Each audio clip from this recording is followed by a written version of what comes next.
I had a business and I was very emotional, and that business didn't do so well because I was so emotional. We had a lot of difficult conversations. I don't like pizza. Ultimately, there is a sacrifice to be made. But they've paid this deposit that's potentially gone nowhere. I'd sit on the fence and eat it. I still, to this day, I get people say, why did you take it over? There was so much bad publicity. What's the point of surviving? We've sold multi-million-pound projects from a container. You need passion and drive. So what do we do now? Hello and welcome to Into the Build podcast. My name is Leigh Phillips, Managing Director of the Surrey Build Group, and today I'm joined with Sarah Dobby, who's Head of Sales at the Surrey Build Group, and we are going to take it back in this episode to when we first bought the company, Surrey Lofts, and how we have transitioned into the brand it is today. So Sarah, welcome. Thank you very much. We've been on a journey. We have, yeah. And today we're going to let people know where that journey started. Yeah. I'm going to kick us off with a question. And that question is, did you ever feel that the business where it is today would be where it is today when we took over? I think I have always had faith from the very first time that I got that phone call from you, and I was on holiday in Turkey, and you'd said that you were going to buy this and had sort of like said about me coming on board to help. And I was instantly excited at the prospect because I just kind of knew I had every faith in you and I had faith in us as a team. And I did think it could be something amazing. There are elements of the company now that I didn't envisage, like the YouTube and the directions we've taken. But I think I was always quite confident that we could make a roaring success of it. And we have. Group of 16 companies, 10 million turnover, less than 4 years. I think we've been hugely successful, but we've both put a lot into the business and it's probably taken a lot out of us. Yeah. And in those early days, what were those struggles that you saw? Well, I think, initially we took over the company. The company had, was it like 40 projects that were in the diary, which potentially had no profit on them.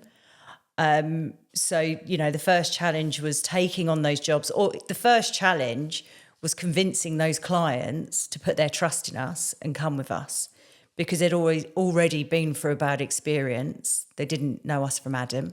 Yeah. So the first challenge was getting those jobs initially. The second was executing those jobs at absolutely no profit. Obviously, we did that so that we could build up the reputation again. And I think the other challenge was that there were just no processes in place. I was shocked when we took it over. There was no sales follow-up from the quotes or anything like that. And I think that, although it shocked me, that also made me quite excited in the sense of knowing how much we could improve it and turn it round. Yeah, in very little time. Yeah. Yeah, because they were all processes that were all part of our previous sales experience. Yeah. That weren't actually implemented. Yeah. And, in those early discussions that you were having with clients, trying to, get their faith back in the brand and the business or where it was there, how were those conversations being had? We had a lot of difficult conversations. And yeah, I mean, I actually, on that point before I recall 3 people not wanting to go ahead with us. Yeah. Not all of the clients came with us. And I totally understand. They'd paid their deposits and had been left in the lurch. But we were honouring the cost after the deposit. So they weren't. They weren't spending any more money, No. but they were, it's a large amount of money. They haven't lost their deposit, but they've paid this deposit that's potentially gone nowhere. And the deposits were only 10%. There's still 90% to pay out without a guarantee that, what's stopping, once bitten, twice shy. They've been let down previously what's to say we're not going to do the same? And I think what also didn't help was there was so much bad publicity. Like there was a website dedicated to how terrible Surrey Lofts was. There was. Yeah. And you know, even when we overcame that initial taking on those 40 projects or 30 odd projects, even winning new business, we were tainted by that. And that took us a long time, didn't it? It did. We had many conversations with the person that put that up. You know, initially they amended the wording to say this is not the Surrey Lofts owned and run by Leigh Phillips. But it was still out there, and people would do a Google search of Surrey Lofts, and that was one of the first things that came up. So I think the fact that we overcame that and have built up the brand and the reputation as much as we have, I think that's a huge achievement, which I personally am really proud of. Yeah, I am too. Because I still, to this day, I get people say, why did you take it over? Why did you take on that debt? Why did you take it over with all the bad publicity? And how have you made it into the business it is today? But, you know, ultimately it's by being transparent, making sure we're delivering a good project, making sure the clients are receiving the service that they're paying for. Yeah. So actually we're not doing any different to most great builders. Yeah. It's just that we've managed to turn it around very quickly. Yeah. Yeah. And when we started, do you remember a business plan? No, that's not how we roll. We don't plan. We have ideas. We run with them. Yeah. And we kind of like muddle along and find our way along the way. We've had some interesting things that have happened along the way. Try and remember one. Well, I never thought that we would be part of a larger group and have our own timber merchants, which has been a really good, unique selling point for us. You know, we've got now the advantage over other companies or our competitors, where we're getting materials in such a cost-effective way that it's putting us in such a strong position in the market. Yeah. And I wouldn't have envisaged that happening. And what would you say the biggest struggle was? Not, you know, in terms of, was there any cash flow issues or, you know? Cash flow, yeah, definitely cash flow. But I think our biggest struggle has been the reputation and gaining people's trust. But like you say, we've done that by being transparent. Yeah. And by having, you know, the feedback I get within the sales process is that the process is so sleek and clients feel really looked after. You know, if we say we're going to call, we call. And I know that's such a minor detail, but delivering what you're promising that early on is huge. Well, it's those touch points that we talk about in sales, isn't it? And I think that's what you was very good at from, you know, when we took over the business, is installing that sales process with those touch points. And that gives people faith instantly because you're always on the phone. Yeah. So I think that was a good bit of things that we brought straight to the business, really. Yeah. So then obviously we had struggles with cash flow early on and choosing the right employees. Yeah. You know, when we took over the business, we inherited some teams that were already with the business that we tried to keep going with. Yeah. And they unfortunately didn't work out just because of the way that we wanted to run the business and structure it. There were some awkward conversations and, you know, obviously ultimately when we took over the business, it was making sure that we weren't spending and our overheads weren't as much as what they were when we took over.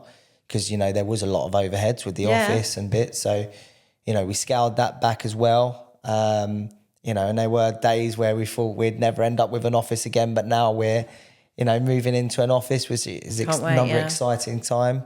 But how did we go about choosing the right guys? What set us that standard so that we knew where we was going with the business, that when the right time came that we could change the way we was working. Because there was a period of time where we were working, you know, just muddling through the jobs and getting through. And, you know, I was out on site and I was, you know, doing the roofing where I had to, or fitting the stairs, and you was, you know, a lone soldier in the office trying to keep the sales going. Yeah. And, you know, how did you think that we did that transition between that old way of working and the new way? I think it all came down to we kind of shared the same vision. We had a vision of what we wanted. We had a vision of the culture we wanted within the company. And, you know, we were quite clear on the teams we wanted. I think previously the operation side of the office had very little control over the guys on site. And I think that was a really important key point for us, that we needed to bring that project management back in-house, and we took responsibility for that. Yeah. So I think that was something that really reassures clients. Yeah, and we get it a lot today now. You know, a lot of clients know that other loft companies subcontract, and you know, you lose that disconnect between office, subcontractor and client. So I'd say that's at the forefront of our vision, that basically we like to have that connection between the site guys, us in the office, and the client, so that everyone's in the loop. Yeah, we've got high standards for the guys on site as well. We're not going to let things slide, you know, site cleanliness and the way the guys conduct themselves. Every single guy on site working for us is representing us. Yeah, agreed. And I think, you know, you have to have the right kind of guys around you, because not everyone is willing to kind of stay aligned with what we expect. Yeah. And that goes back to that team ethos that you're presenting throughout the team, and building that culture, making sure everyone's aligned with that vision. Yeah. You know, it is hard. There are times when, you know, you have to pick them up on stuff and make sure that they're doing the right things. And, you know, when someone goes on holiday, someone else might be in charge, and there's a little bit of lax because they don't understand the process. So ultimately, it's just making sure that we're always on the game and on the ball, and making sure that we keep those high standards. Yeah. Is there a job that we won that you was really proud of in the early days, that you thought, that's a good job for us at that time? In the early days, I mean, because there's some big jobs that stand out. Yeah. Hurst Road. Good job. Yeah. Yeah. Yeah. I'd agree with that. Nice location. Lovely client. Yeah, I love that good project. Size loft conversion and extension. If we talk about that project in more detail, that job was the standard loft when they came to us. It was. Prior to us actually buying the company, yeah, wasn't it? They already had a design. Yeah, and we looked at that design. Yeah. And we knew they could achieve more and get more project for their, you know, more house for their money. And we sat down with them and we explained to them, this is what's possible and what the costs could be. And I think that's very important about where we are as a business. We won't necessarily just build what clients necessarily first think of or have plans for. We like to challenge that and make sure that they're getting the value for money from the square footage they're adding. Yeah. And that job does set us apart from a lot of other companies. Yeah. And I think something else, just adding to what you've just touched on, for us, we're not working for clients building their houses. We are within a collaboration, and what gets designed is very rarely what gets built, because we are always open to looking at that design and improving it as kind of the build unfolds. And what would you say one of the biggest lessons is that you've learned when we took over the business? Biggest lesson I've learned would be it's also probably a skill that I've had to acquire as well as a lesson learned. Not putting up with me. No, yeah, that's probably the largest challenge. But I would say the biggest lesson I've learned is it's so important to take emotion out. Oh, where did you learn that one? I know. I'd say that's the best bit of advice I could give anyone. Yeah. Emotion. But I think also... But that came from the project management side too, though, didn't it? Because in the early days, you were doing a bit of project management. Yeah. You know, when I was out on site and you was having to deal with clients in a different manner rather than the sales manner. Yeah. And And I feel like because where we picked this up from and how far we've come now, I'm like so emotionally invested in this company that I take things personally. Like, if somebody slates us, like, it's like a dagger through the heart. Yeah. It really is. But on that I'm note, getting better at that. when was the last time that you heard someone slate us? I haven't heard no bad feedback for a very long time now. No. Not even in the sales point of view, when we've had previous clients go, oh, we looked at your reviews 5 years ago. Like, I can't remember the last time someone actually said, oh, you had a history, you know, which everyone's entitled to a history. Yeah. If anything, now when it gets mentioned, it's like a fleeting comment. It's like, oh, well, I did do some digging and I saw there's some historic issues with the reputation. But it's now really, there's like this invisible line, and it's so obvious of the old Surrey lofts versus the new. And people come to that conclusion themselves before having that conversation with me. And it's almost like they're just kind of acknowledging the history there. Yeah, yeah. You talk about it so proudly, though. Yeah, I am very proud. Yeah, good. And what would you say our biggest milestone it was then? When did you feel like, oh my God, wow, we've really hit this now? I think the YouTube has been massive. But you didn't want to do that? No, because it was just another one of your ideas that you just randomly threw at me out of nowhere. I talked about a year before we actually done it. Yeah, I know, but you talk about a lot of things. Mostly good things. Yeah, you do. You have some really wacky ideas, and it was almost a bit like I kind of like, yeah, that's never going to happen. That's never going to happen. And then when you kind of talked about it more seriously, I think it was fear. It was like, I don't really want to put myself out there because, you know, you're opening yourself up potentially to a lot of backlash from people and a lot of like being judged and have you? I haven't heard one bad feedback. No. To be fair, it has been. I mean, the early days was a bit ropey, but I think, you know, like anything, there's a learning curve, isn't there? And that was more about us developing as like presenters and having the confidence to do it. But yeah, it was quite an intimidating idea. Well, I can still remember the first time we was outside that job. What, Hurst Road? No, in Guildford. And you was in your pink coat. And and it was really windy. And we cut it, didn't we? We was like, oh, we can't do this. No. And so that was a good couple of months before we actually started it, wasn't it? Yes. It was like a dummy run. We thought, oh, we'll give this a go. Yeah. And then we watched it back. We was like, no, it's not for us. It felt so unnatural, but actually now it feels really natural.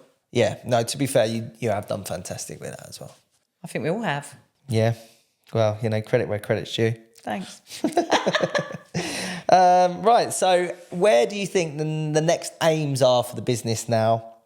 Have you got a main goal in the coming months or year? So right now, for me, which is so massive, is us moving into our new office. We've got a really busy summer. We've got obviously the exhibition at Sandown coming up, which always kind of there's like anticipation leading up to that because I know how full on it's going to be afterwards, but you know there's also excitement with that as well. But then settling into an office, like a home. I feel like our team's a bit of a family, but we've been homeless for a few years. Yeah. We've been working out of a container. The internet's terrible. Which get power cuts. People won't believe you when you say that. We work out of a container. I know. We've sold multi-million-pound projects from a container. Yeah, absolutely. And most of the time we've had no electricity, no internet. Yeah, no running water. Yeah. When it's really cold. Yeah, exactly. Like it's very, very basic, and I feel like it's going to be so nice for our family to move into a house. And it's not just about us having a base, which is going to be absolutely stunning. It's about having somewhere where we can invite clients. I think that's going to open up a whole new dimension of our sales process. Yeah, I agree. You know, inviting clients over for a coffee to go through their project, you know, and also the very fact that the renovation at the bakehouse is our own work. Yeah. So we can showcase again, that, yeah. so much passion has been put into that. Like, it's not just let's just get an office that's functional. We've gone above and beyond and put so much thought and passion into making that perfect that we're going, again, it's just going to be something else that I'm going to be really proud to invite clients to and show them around. Yeah. And I think that'll be another sales tool. It will be, yeah. Yeah, we'll be able to For invite us. clients there. And So that's like, I feel like the next step.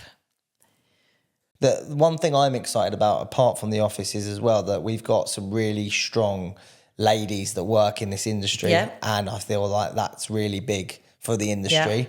You know, over the past few months, I've been part of a construction academy with Joe Carr, and I feel like there's a massive gap in the market between these great entrepreneurs who are generally blokes and women entrepreneurs. You know, there's no one there to support them, and you know what you ladies do for us is amazing, and I'm really excited to be able to help with the women in construction courses that we're going to be running and stuff. Yes. Hadn't thought of that. So that's one of the things I'm quite excited about. Yeah. There's what, 15% of women within the construction industry. It's 50% in the construction industry, and then you've got only 1 to 2% of on-site skilled workers are actually women.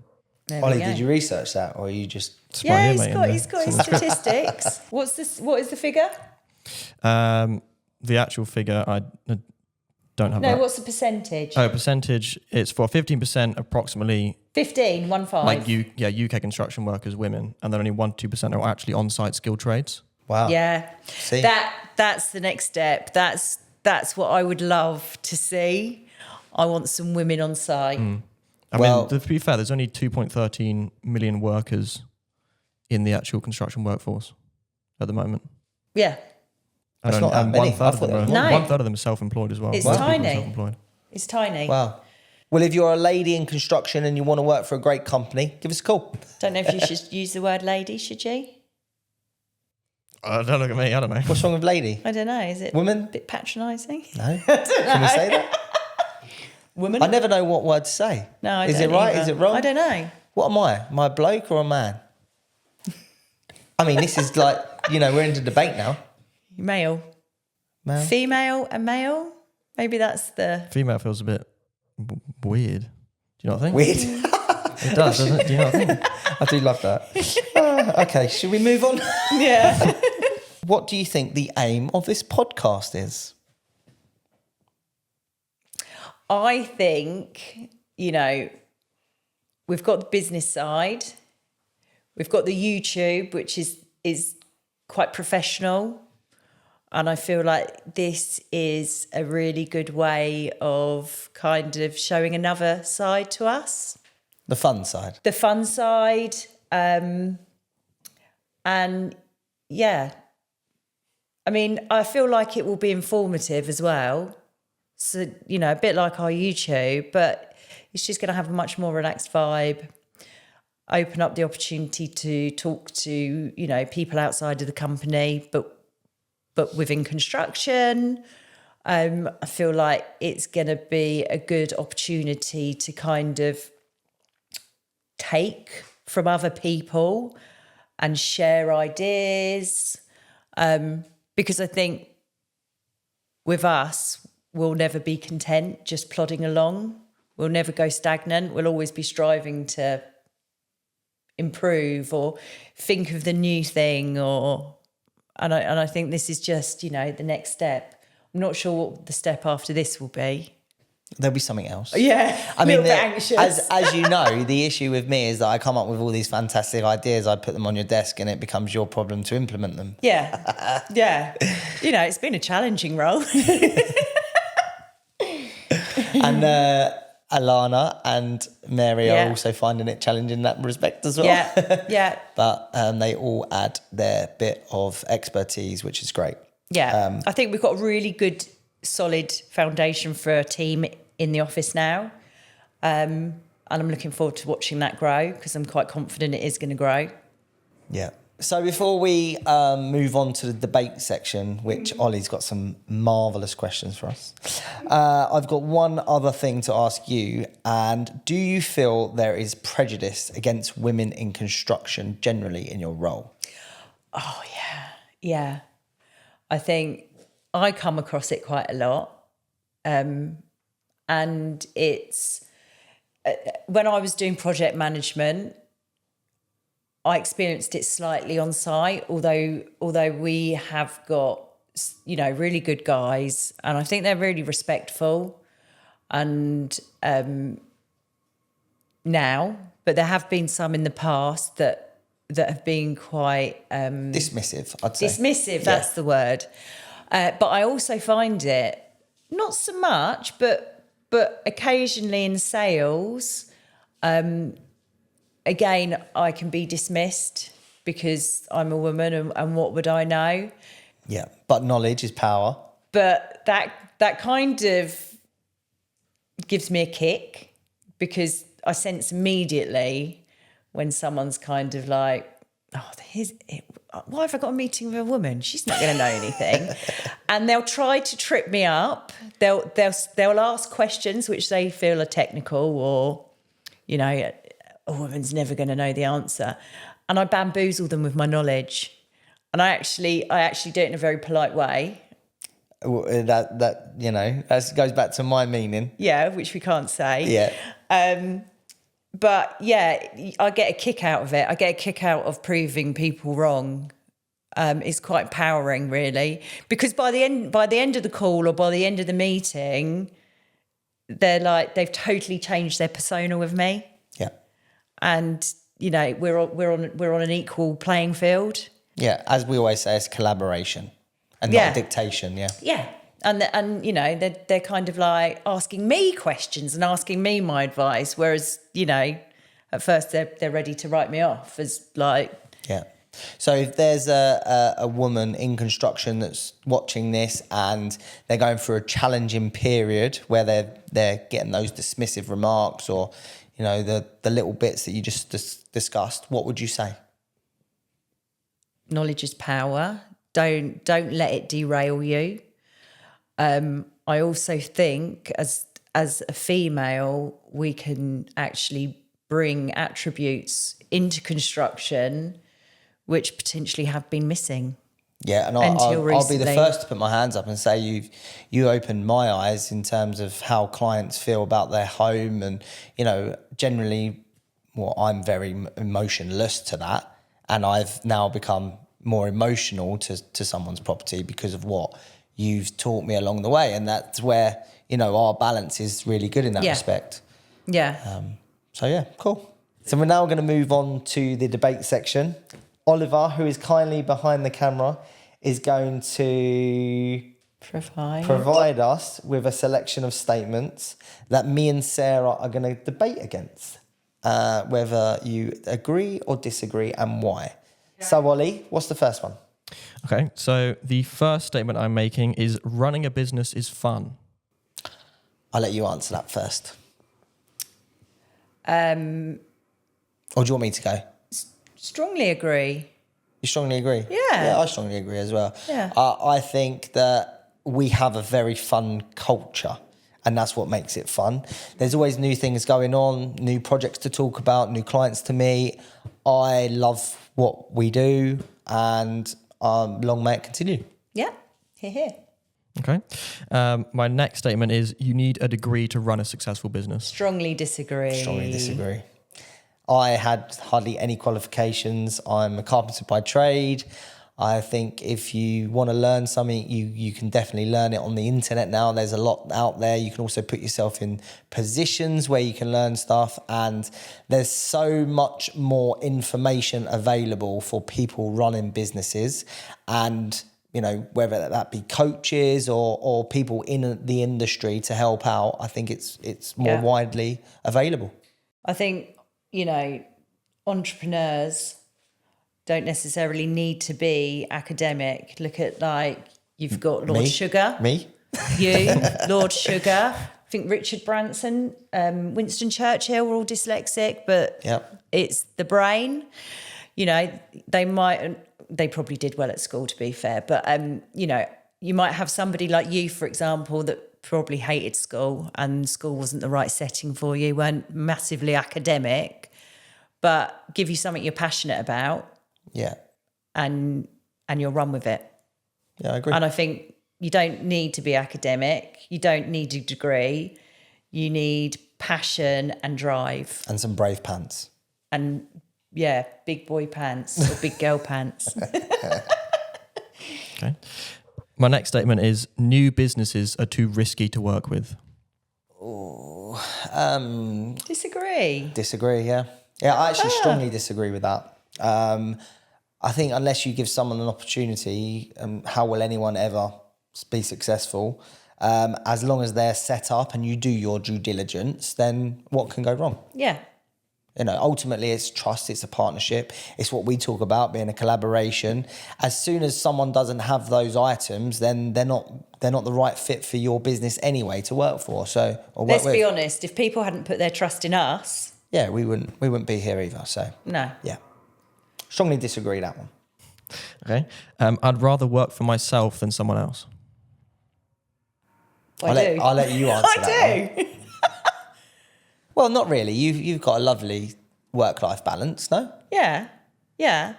So you work. So you say technically on paper you work for us, but actually, do you feel like you work for us, or do you feel like you're a little bit of your own boss anyway? Yeah. Yeah.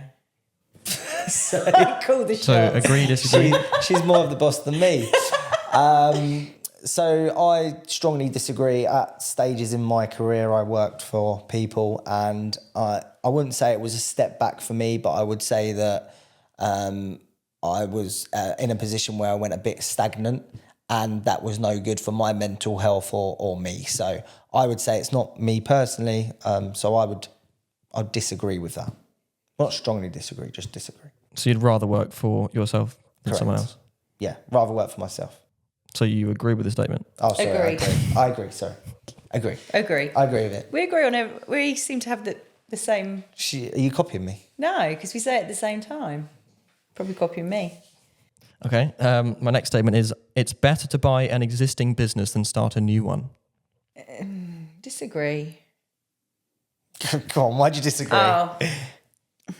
Well, I think as long as you've got the ideas, you've got the determination, you've got the drive, you can quite easily start from scratch. Our advantage of taking over this established company, when you take away all of those challenges, was the fact that the website was so established that it was generating organic leads. Yeah. And we've never, that's the one thing, to be fair, we've never had to work hard at getting leads. Correct, yes. So that, in a sense, was easier than if we were starting out as a building company without any history. Yeah, I think it's probably easier, definitely, buying a business that's established and plug and play, as say, and you just add your bits on. But ultimately, then you've got to have the cash injection to do that, which not everyone has. So I'm on the fence for that one. In the middle, impartial. Yeah, I disagree. You're on the fence. Okay. Yeah. Okay. My next statement, is young entrepreneurs lack real world experience. Sorry, say that again. Young entrepreneurs lack real world experience. Disagree. I would. No, I would agree. I would say there's a lot of things, especially in business, that you learn whilst doing them and potentially losing out that you can't fix straight away. And every business is so different. Every individual is so different. Every staff member is different. And I think unless you go through some of the challenges that are needed to be a top entrepreneur, you won't necessarily understand or learn what those challenges are. Yeah, but I don't think they need the life experience to determine whether they're going to make a success of it. They need. I think it's more about how they overcome their challenges and they learn from their mistakes. Let's talk about that more. Okay, so you talked earlier about emotion. Yeah. So me being very emotional when I was young. Oh, okay. I had a business and I was very emotional, and that business didn't do so well because I was so emotional. Yeah, okay. It took me time to develop as a person and realise that actually me having the emotion in that business destroyed that business. Because, you know, when I was turning up and having a go at everyone, or, you know, maybe thinking too much about what was going on, I wasn't then making the right decisions. But do you think that's down to your age, or do you think that's just down to starting out? Because you could be starting a business. No, I'd say age. Older. I'd say age. Do you think it's age? Well, or experience? You could start later on in life but not have that experience, because you don't get that experience within business. But you're talking more about life experience, I guess, aren't you? Yeah. Yeah, okay, all right. So we'll just go with Leigh's answer. I'll win. Yeah. What was your answer? I'm not sure it's a competition, is it? I think it's more a debate, but he can win if he wants. I think I was agree, yeah? Yeah, I was you agree, yeah. Not strongly agree, I just agree, yeah? I disagree. Disagree. Disagree. Okay. My next statement is successful business owners must have had financial advantages. Disagree. Strongly disagree, actually. Yeah, I strongly disagree. Just copying him again. I'm not... is that what it looks like? So come on, why do you strongly disagree, Sarah? Because I think it's not about... I think it's about the time you put into it. If you prioritise it, you make a success. If you're not going to put that time and dedication to it, it's unlikely that it will work. Yeah. And you could start out, well, you know, you could start out with very little and build it up if you're willing to put that work in. Yeah, ultimately you have to make sacrifices, whether that's time sacrifices or you know, not having a nice car social or life, going on holidays. Time. Exactly that. Ultimately there is a sacrifice to be made, but you don't need money in the bank to be able to make sacrifices. So strongly disagree. Okay.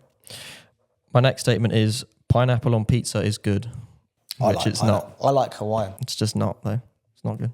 Why is it not good? Just sweet versus savoury. It's just a weird combination. I'm a sweet man, so I don't like Hawaiian. pizza. Do you like pizza? No, so I'm just going to say, well, if I was really hungry, I'd sit on the fence and eat it.